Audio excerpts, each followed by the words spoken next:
नमस्कार। आज हम बात करने वाले हैं भारत के हर नागरिक को मिले मौलिक अधिकारों की। देखिए, ये सिर्फ कुछ लिखे हुए नियम नहीं है, बिल्कुल नहीं। ये तो एक तरह की संवैधानिक ढाल है, एक शील्ड जो हमारी रक्षा करती है।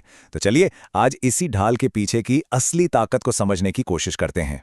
जानवर भी जीते हैं, लेकिन मौलिक अधिकार ये पक्का करते हैं कि इंसान सम्मान के साथ जिए। सोचिए, कितनी गहरी बात है ये। मतलब, ये अधिकार सिर्फ सांस लेने या जिंदा रहने के लिए नहीं है। नहीं, ये हमें एक डिग्निटी, एक सम्मान वाली जिंदगी जीने का भरोसा देते हैं। अच्छा, इन अधिकारों की सबसे बड़ी ताकत पता है क्या है? वो ये है कि अगर कोई इन्हें छीनने की कोशिश करे तो हम सीधा अदालत का दरवाज़ा खटखटा सकते हैं। ये लीगली एनफोर्सेबल हैं। लेकिन हाँ, इसका ये मतलब बिल्कुल नहीं कि ये अनलिमिटेड हैं। इन पर कुछ रीजनेबल रिस्ट्रिक्शंस यानी कि वाजिब पाबंदियां भी हैं। समाज की ज़रूरतों को भी तो देखना होता है ना? जैसे बोलने की आज़ादी है, पर इसका मतलब ये तो नहीं कि हम कुछ भी बोल दें। तो सवाल ये उठता है कि आखिर ये ढाल हमें बचाती किससे है? देखिए, ज्यादातर मौलिक अधिकार हमें राज्य यानी द स्टेट की बेहिसाब ताकत से बचाने के लिए बनाए गए हैं। तो चलिए सबसे पहले यही समझते हैं कि संविधान की नज़र में ये राज्य है क्या चीज़।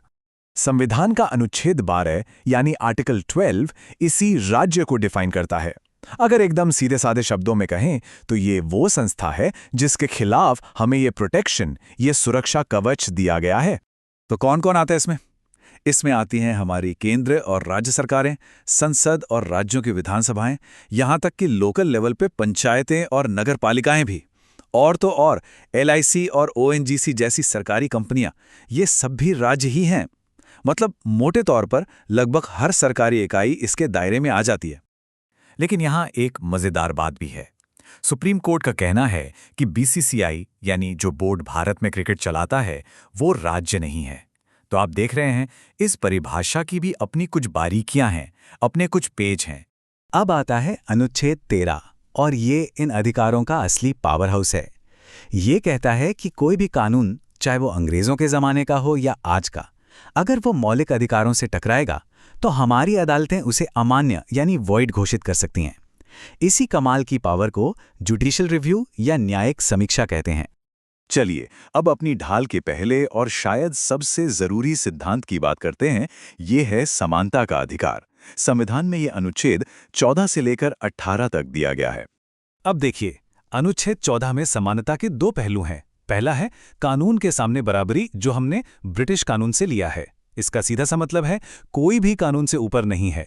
ये एक तरह से नेगेटिव कॉन्सेप्ट है, क्योंकि ये किसी को भी स्पेशल ट्रीटमेंट देने से रोकता है। दूसरा है कानूनों का समान संरक्षण। ये एक पॉजिटिव आइडिया है। ये कहता है कि एक जैसे हालात में लोगों के साथ एक जैसा बर्ताव होना चाहिए, ताकि असल में बराबरी हो सके।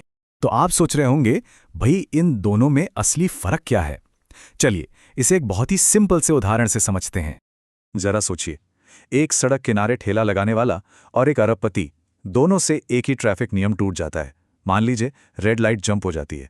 अब सवाल यह है कि क्या दोनों पर एक बराबर जुर्माना लगाना, क्या ये सही न्याय होगा? शायद नहीं। यहीं पर कानूनों का समान संरक्षण वाली बात काम आती है। ये सिद्धांत ये समझता है कि जो लोग बराबर नहीं हैं, उनके साथ एक जैसा बर्ताव करना भी तो एक तरह की नाइंसाफी ही है। असल में यही वो सिद्धांत है जो भारत में रिजर्वेशन जैसी पॉजिटिव एक्शन की नीतियों का आधार बनता है, ताकि उन लोगों को बराबरी पर लाया जा सके जो ऐतिहासिक रूप से पीछे रह गए हैं। इसी बराबरी के विचार को और आगे ले जाता है अनुच्छेद 15। ये साफ साफ कहता है कि राज्य किसी भी नागरिक के साथ सिर्फ धर्म, नस्ल, जाति, लिंग या जन्मस्थान के आधार पर भेदभाव नहीं कर सकता। यहाँ सिर्फ शब्द बहुत बहुत जरूरी है। इसका मतलब ये है कि इन 5 वजहों से तो भेदभाव हो ही नहीं सकता, लेकिन हाँ, किसी और वाजिब कारण से फर्क किया जा सकता है। अब एक और जरूरी बात, ज्यादातर मौलिक अधिकार, जैसा हमने कहा, वो राज्य के खिलाफ हैं। लेकिन कुछ अधिकार ऐसे भी हैं जो आम लोगों यानी प्राइवेट व्यक्तियों पर भी लागू होते हैं। जैसे अनुच्छेद 17 जो छुआछूत यानी अनटचेबिलिटी को पूरी तरह खत्म करता है और इसे एक सजा के लायक जुर्म बनाता है। ये सरकार और आम नागरिक दोनों पर लागू होता है। वहीं दूसरी तरफ अनुच्छेद 18 है जो सामाजिक बराबरी के लिए राज्य को महाराजा या राय बहादुर जैसी उपाधियां देने से रोकता है। ये सिर्फ राज्य के खिलाफ है। तो ये थी बात बराबरी की। चलिए अब अपनी ढाल के दूसरे बड़े हिस्से पर आते हैं, और वो है स्वतंत्रता की गारंटी। ये वो अधिकार हैं जो हमें पर्सनल लिबर्टी और खुद को एक्सप्रेस करने की आज़ादी देते हैं। आर्टिकल 19 में हमें 6 तरह की आज़ादियां दी गई हैं। पहली, बोलने और अपनी बात रखने की आज़ादी, जो किसी भी डेमोक्रेसी की जान होती है। दूसरी, शांति से और बिना हथियारों के इकट्ठा होने की आज़ादी। तीसरी, एसोसिएशन या यूनियन बनाने की आज़ादी। चौथी, पूरे भारत में कहीं भी घूमने फिरने की आज़ादी। पांचवीं, देश के किसी भी हिस्से में रहने और बस जाने का अधिकार। और छठी, अपनी मर्जी का कोई भी पेशा या कारोबार करने की आज़ादी। ये सारी आज़ादियां हमारी ग्रोथ के लिए बहुत ज़रूरी हैं। अब आता है अनुच्छेद 20। ये उन लोगों को सुरक्षा देता है जिन पर कोई आरोप लगा हो।